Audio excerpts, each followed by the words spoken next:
Erik Abdrahmanov sözlerine Alfred Yakşınbetov köyü. Min Tatar.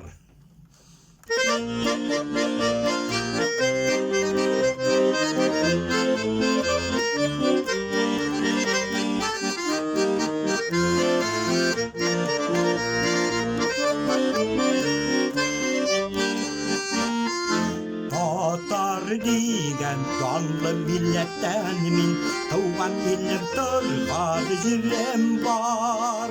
Oğullarga jitter moğnarım var. Jırlay eytem min tatar. Babanlardan kalgan imanım var. İlhamlanıp atlar yollarım var. Bir Allah'tan yerden soruy yıldızlarga desem min tatar. Babanlardan kalgan imanım var. İlhamlanıp atlar yollarım var. Bir Allah'tan yerden soruy yıldızlarga desem min tatar. Yer şahrının varlık noktasına fayda var mı bizleri tatar var. Neyden görlü tatar bolgan jirde gururlanıp eytem min tatar. Babanlardan kalgan imanım var. İlhamlanıp atlar yollarım var. Bir Allah'tan yerden soruy yıldızlarga desem min tatar.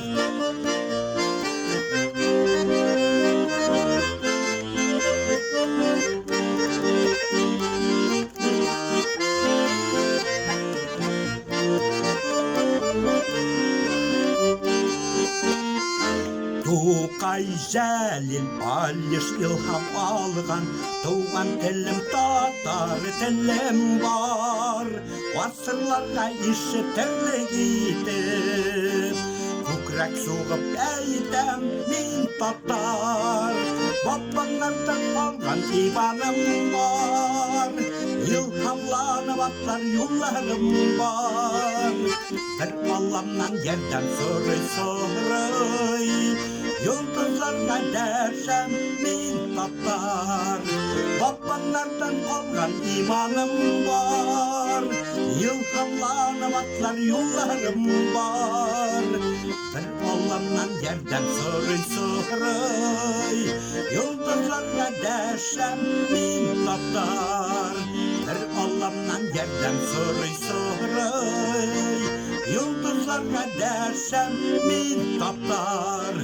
Yıldızlarga desem min tatar.